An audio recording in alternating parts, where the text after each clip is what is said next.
Hello and welcome to Politics in the Pulpit.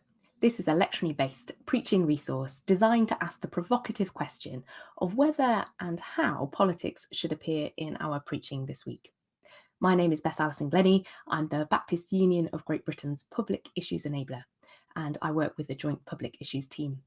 Each week, I am joined by a guest from a different place and space on the political or preaching landscape. And today I'm very pleased to introduce Selina Stone, who is Tutor and Lecturer in Political Theology at St Mellitus College. Welcome, Selina. Hi, Thank Beth. you so much for joining us today. Politics in the Pulpit. I wonder, what does that mean for you? Could you tell us a little bit about yourself, your context, and introduce some of that thinking in your life?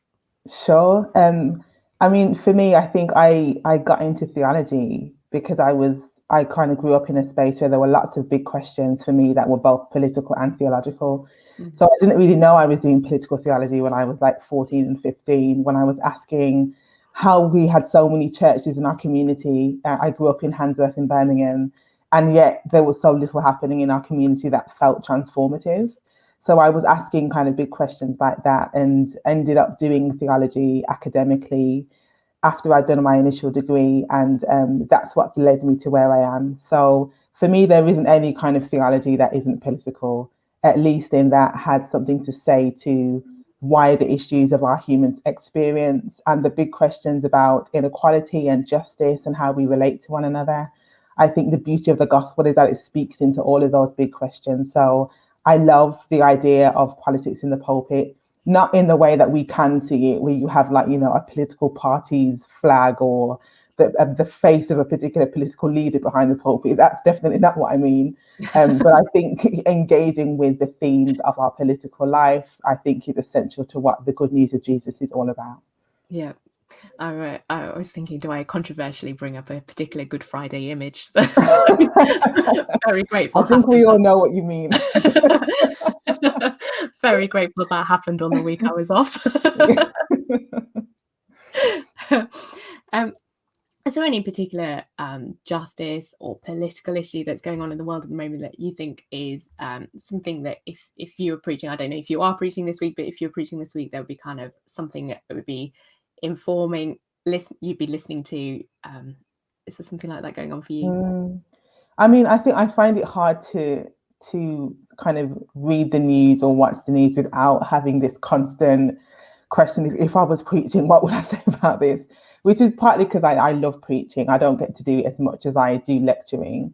But I think that for me, there were so many questions at the moment to be dealt with. And I think the big question of emerging back into life socially now that lockdown's being eased, what does that mean for us in terms of how we've been rethinking about how we are in the world as individuals and as churches, as believers?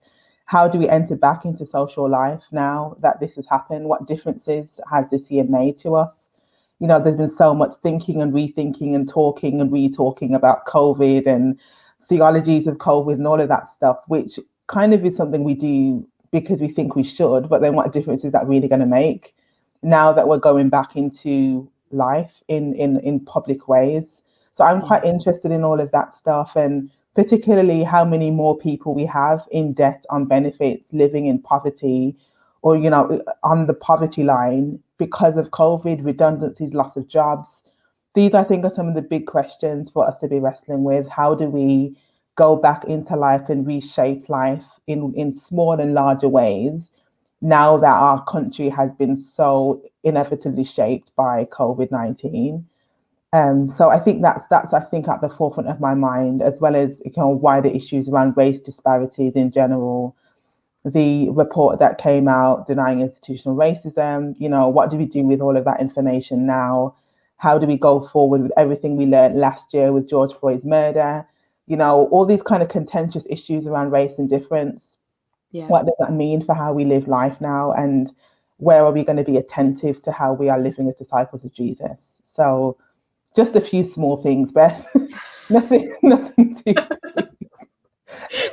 We'll sort those out in a 20-minute slot. Cool. I think so. I mean, I every week I kind of touch base with my JPIT colleagues to ask them kind of from a kind of policy view and from a kind of their reading of the news what they would be flagging as kind of wanting their church leaders and their preachers and to hear. And absolutely, I think these are the conversations we've been having, and it's about saying how do we create a world that flourishes. COVID has exposed in a particular way the inequality, and then it has enhanced some of those inequalities as well around debt. And we've worked really hard with the Reset the Debt campaign, and I think as for us, these are core justice issues that particular communities have been affected by COVID in a particular way, and there is a huge racial disparity in that as well as all of the stuff around that George Floyd has really kind of brought to people's attention. Obviously that trial is going on at the moment. Yes. I keep trying not to call it the George Floyd trial because it makes it sound like he was on trial, but I think realistically there is something, isn't there, about I think it feels like that's what they're trying to make it. Maybe it's me being suspicious, but it feels like actually that there's something going on there that's, I think, significant in American politics, which then will impact our own world as well here in the UK. There's we've been thinking a lot as well about the fact that it's going to be elections on the 6th of May. Yes.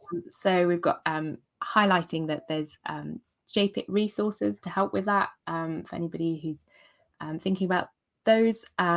We've also got a lot of work responding to the government's new plan for immigration, which is currently open for consultation. It's a really, really good briefing paper on the immigration rules and how we might view them as perhaps lacking sometimes in some of the compassion that we would hope that those have. But there is a really good briefing and available by JPIT as well. So I'm just flagging up some home things, but I'm just really aware that the kind of there's a lot of other stuff going on. There's UK has agreed to speed up its climate target. Thursday is World Earth Day, if you feel like you want to connect those two things together. In India, there's this huge wave of COVID. And then there's some stuff going on with the sports that my husband seems to think is very important. And I have to say I'm not your woman for, but actually says something about power and capitalism. Yes, and as we actually unpack going forward, when football makes the House of Commons, then this is clearly a new story that is dominating a cycle as well. So there's a lot going on in the world. It feels like there's a lot going on in the world, perhaps because we are opening back up into the world in a new way. We're just allowed to see our friends again and starting maybe to meet as churches again. And I think that maybe there's something about kind of feeling kind of exposed to some of those stories in a particular way, pastorally as well as politically. Yeah. So we've got all this stuff going on in the world. We're obviously going to sort out in a 10 to 40 minute slot on a Sunday morning. So we've got this down. I wonder then if we look at our Bible passages, we've got our Easter readings still. We're continuing in the season of Easter, and we've got Acts 4, which is a story which is Peter's answer to the high priests as a prisoner. We've got 1 John 3, which is all about laying down the life, the laying down of the life of the shepherd imagery, and kind of not loving just in word or speech, but in action and truth. And then we've got John 10, a snippet of that, which is all about the good shepherd, again laying down the life of their sheep. And so we've got these going on. I wonder if there is a particular text, a particular theme that would jump out for you that you would be like, this would be this for me this week. It was really great reading through them all and reflecting on them and then finding common threads, because I think my general sense about all of the readings was they all deal with this question of power, and particularly the power of Jesus. But not in the way that we might think about power. And this, of course, is one of the beautiful things about Jesus, is that Jesus modeled power in a way that is very distinct from what we're used to in the world. So, Jesus' own words are, the leaders of the Gentiles lord it over those that they lead. But if you want to be like me, you should be a servant. If you want to be good and the greatest, you should be a servant. Jesus models this all the time. And I think what's really interesting about the Acts reading is this kind of clash that goes on between the religious leaders, the teachers of the law, the rulers and the elders, who I think in their own minds think that they are responsible for holding power. They think that it's their role to control and to dominate, to decide who's in and who's out, to decide where the work of God is, what we should recognize as good and the work of the Spirit, and to exclude anything that falls outside of their understanding as being ungodly or something to be quelled. Yeah. And so Peter's words really are kind of asserting the power of Jesus as the ultimate power, which contradicts with the ruler's understanding of whose power really matters. And of course, Jesus doesn't do this in a kind of dominating and coercive way. He goes about his life in ways that might seem quite unstrategic if we measured it by our understandings of, strategic leadership. You choose the best team possible. You have a very, you get in with the powerful people, and you make sure that you have the position of power and dominance, and that's how you bring about change. And Jesus's approach is not strategic according to how we might judge him.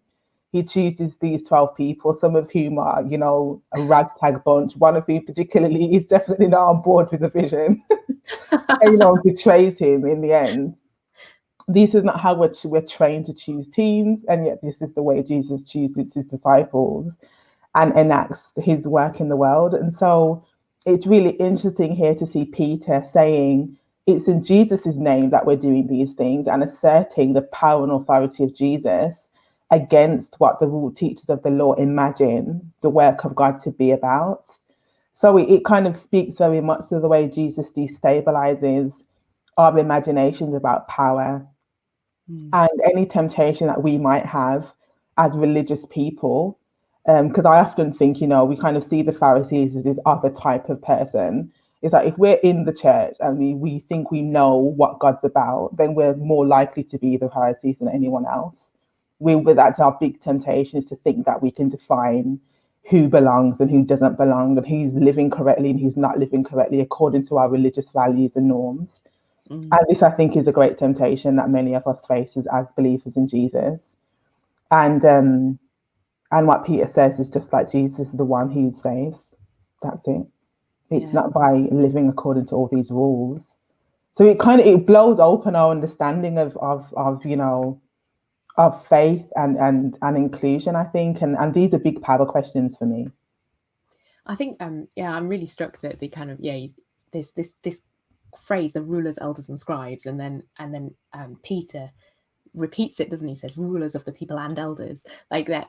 He's kind of making this point that you are the ones with the power here, and the society at the time, they really were, they were the top heads at the top. There was such a gap then for the kind of collective others, but these were the people who were in power with the Romans, who were, Luke acts as making the point that these are the people who were part of the crucifixion in quite a particular way, and they use their power in this negative way. And here is Peter imprisoned because he's just used the power of Jesus to heal somebody. And there's this crowd of 5,000 then, and you can see people getting nervous, and they're kind of sense again of their kind of potential rioting. And I think sort of opens up for me some really interesting political questions about kind of imprisonment, really, actually, and kind of because they get imprisoned for this. And I think we in the West perhaps comfortable with the idea that we're like the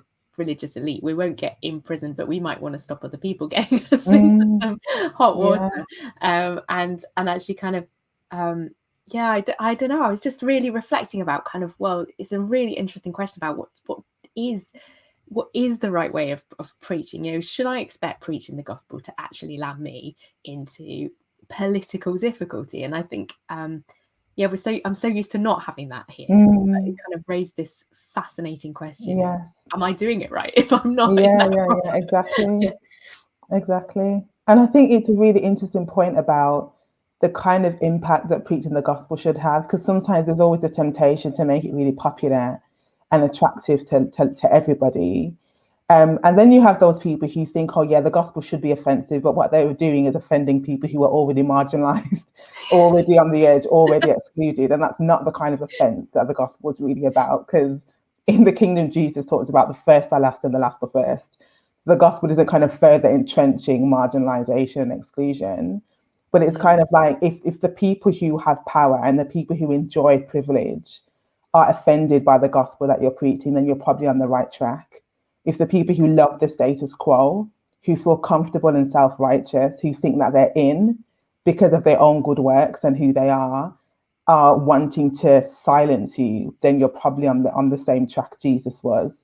Of course, there's random reasons why people do that, but I think the gospel should be offensive to particular groups of people, not to people who are already fighting for the right to be and to exist. Yeah. I was struck by this Willie James Jennings quote from the commentary on Acts, and he says, real preaching and authentic teaching is inextricably bound to real criminality. Christians of the modern West have never really grasped our deep connection to the criminal mind, our mind. We should always understand ourselves as what Edward Said called secular critics who unrelentingly call into question the gods of this age. That is, the prevailing social, cultural, political, economic, and academic logics that support or are at ease with the status quo of grotesquely differentiated wealth and poverty, uneven access to the necessary resources for life and health, and forms of sublimely stubborn oppression masked inside social conventions.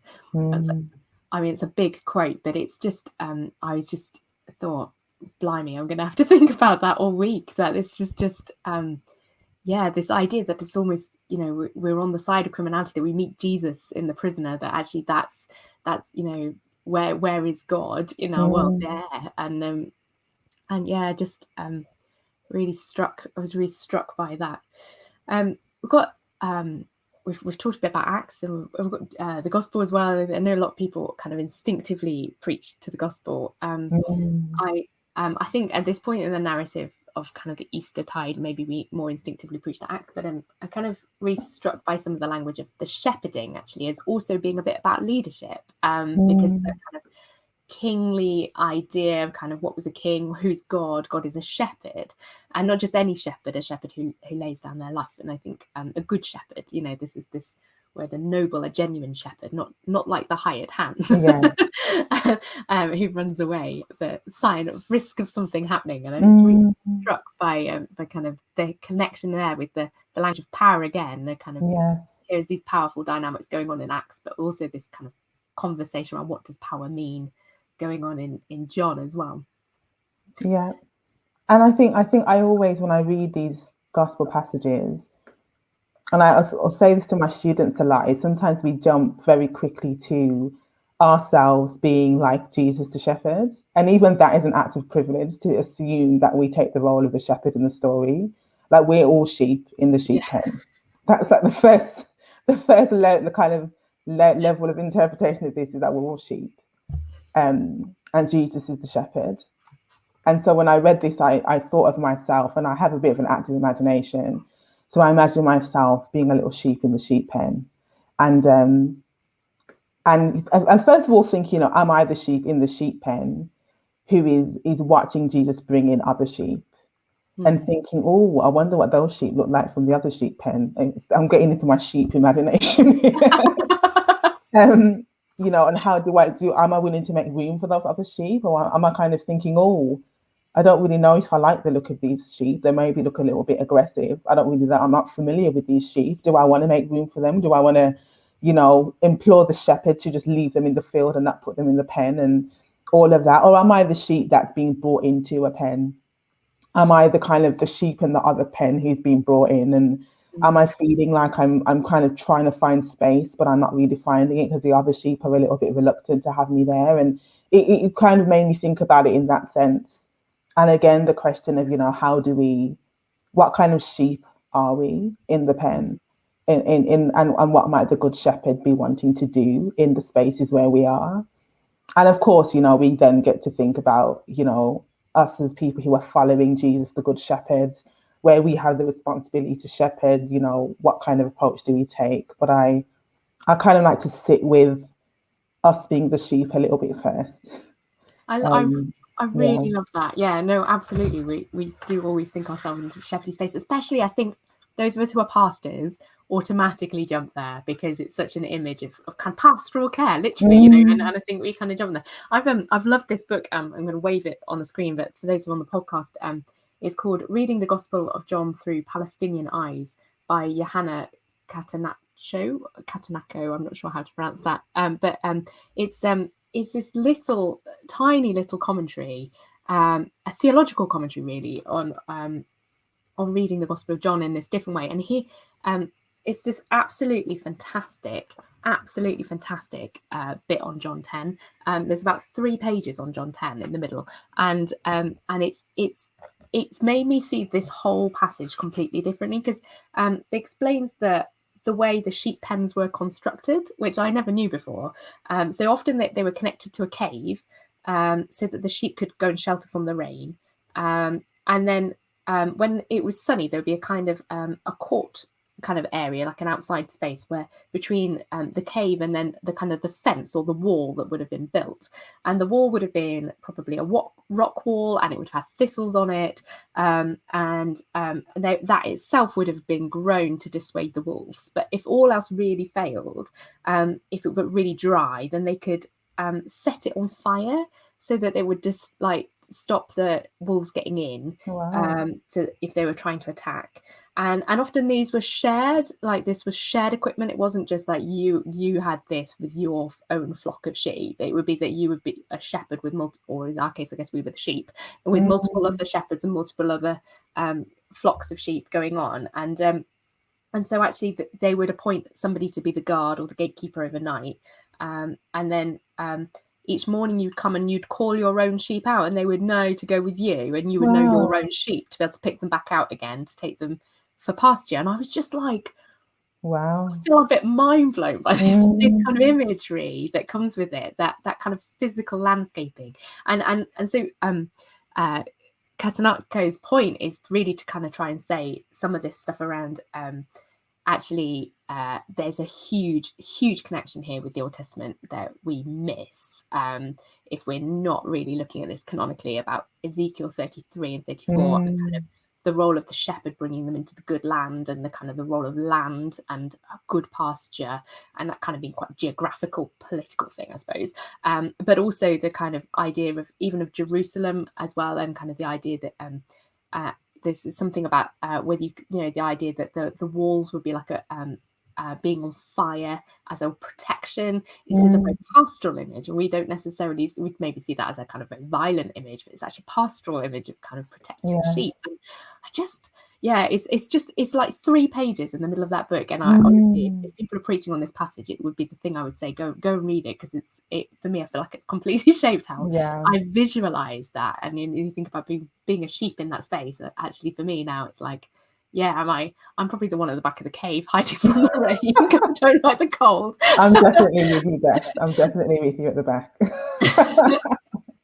But it was just, I just thought this is mind blowing to me. So then this whole idea of it playing with this idea of Holy Land and Israel and Palestine, kind of where are we, and who's in control and who has power. I was really also struck, and I think so I come from a kind of what I describe as kind of evangelical charismatic background, kind of fairly classic evangelical charismatic background. I think the idea that you lay down your life as this kind of big call to being what it is to be a follower of Jesus. You lay down your life, you die with Christ, and we sort of say afterwards, and we're raised in glory, you know, and baptisms by the new life, and but kind of really the emphasis is on quite a lot on the self-sacrificial imagery of that. And I was really struck by this idea that Jesus also says, you know, no one takes my life from me. I lay it down of my own accord. I have power to lay it down, and I have power to take it up again. And I thought, so the point really here is it's about resurrection. Like we think of it in terms of, and the freedom of offering that is this self-power. And I just kind of interacting with that in a way that I think wasn't really about kind of a kind of forced self-sacrifice and kind of martyrdom, but really much more a kind of a real owning of your own power and even knowing when you can give up power. And I just, yeah. It's so important. And I think that that whole question of agency is the difference between oppression and humility, right? The fact that actually I get to choose where I'm going to sacrifice my energy, my time, and anything else for a particular cause or reason, knowing that I can choose not to do that, and that's going to be fine, is everything about what freedom is. And I think where we sometimes weaponize our theologies of the cross is when we say to people, you know, it's a good thing that you are weighed down, oppressed. You know, scripture says you should lay your life down. It's a good thing. But actually, as you've said, you know, taking away someone's life and flourishing is not at all what the cross is about. But it's so easy to get there because sometimes we sit only with the cross pretty much, and we glorify the cross and self-sacrifice, and we don't hold that within Jesus's actual capacity and agency in that whole situation, where he could have called down 10,000 angels and didn't. And he, you know, talked a good deal with God beforehand about other potential options in Gethsemane. And there was lots of agency going on there. Yeah. And before Jesus chooses to endure the pain of the cross. And I think that's really so crucial that, you know, we allow people to have agency and we don't decide for them what their sacrifice must be. I just want to amen that. Just, yeah, absolutely. Yeah, that is it, isn't it? I think, yeah, you've you teach this stuff, and 4 ministers in this, and I wonder, people want to carry on exploring these ideas. Is there something you'd want people to go and read next? Is something that's shaping your thinking at the moment, or a way you'd land this, perhaps like an illustration or some maybe a piece of art? You know, it doesn't have to be necessarily an academic work. I wonder if there's something you'd like people to be grappling with as we think about that kind of these languages around power and political theology. It's a good question. I mean, immediately what came to mind was Howard Flairman's book, Jesus and the Disinherited.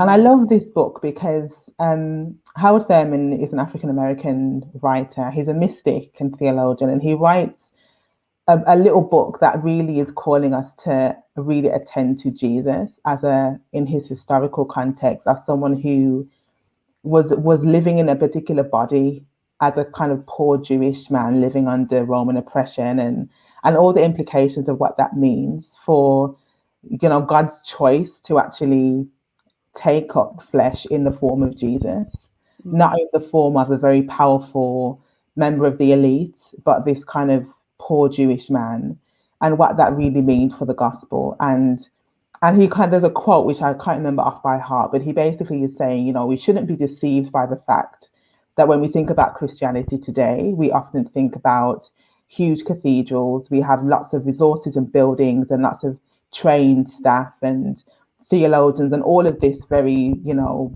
lots of resources and power that we have. And particularly, you know, where I work in the Church of England, bishops in the House of Lords and establishment and all of that stuff. And he says, you know, we shouldn't be deceived by all of this into thinking that this is what Jesus had in mind when he called his disciples. We shouldn't think that this is what Christianity is all about. And then it calls us to go back to the kind of basics of this, the way of Jesus, and what this really means. And I just often think if we kept this more at the center of our hearts, of our thinking, of our preaching, it would really bring us back to something beautiful about the gospel, and something that really would be a message of good news to the world, which has been so seduced by power and domination and greed. You know, where we as Christians get seduced by these other gods, we betray the gospel, and where we resist them and we actually cling to Jesus, who thinks it not robbery to kind of lay aside equality with God and take on the form of a servant. I mean, Jesus is just wonderful. If we remember him more, I think we'd do all right. In our politics, in our theology, in our preaching, I think we'd do much better if we remember Jesus. I mean, I think you've written the sermon for us this week. Sorry, we're going to all sound the same now. Honestly, yeah. No, it's it, isn't it? Yeah, Jesus is extraordinary. And I think that's it, isn't it? And I think that compelling love of Jesus is, we miss it sometimes because we try and force panic it on people. Not sure. Yeah. Right. Yeah, I think sometimes out of our own fear as the church that we're becoming less relevant, or it's post Christendom, we don't know how to be in the space, and actually, you know, it's 2,000 years on, I think, and of a world church. Church grows and thrives in places often where it has least power, and I think I wonder why. Maybe there's something of God in that too. Yeah. Thank you so much. Our time is up, and we're gonna have to finish today. I could honestly talk this with you for another few hours. I just want to keep hearing about Jesus from you, which is ultimately the point, isn't it, of preaching? Indeed. I want to hear about this. And you preach Jesus so utterly beautifully. So thank you for your wisdom and your brilliance today. I really, really appreciate it, and I'm sure everybody who's tuning in will feel that same sense of encouragement and challenge that you have brought us. So I guess the rest of the thing is to say thank you to everybody who's come and listened in today, and is watching with us and thinking about these texts. And we're praying for you as you prepare your sermons, and we're thinking about being in the political world this week. And yeah, let's go into our pulpits and into our politics with a blessing. May we be anointed with God's Spirit as we bring good news to the poor, proclaim release to the captives, help people to see the world truthfully, and let the oppressed go free. Amen. Amen.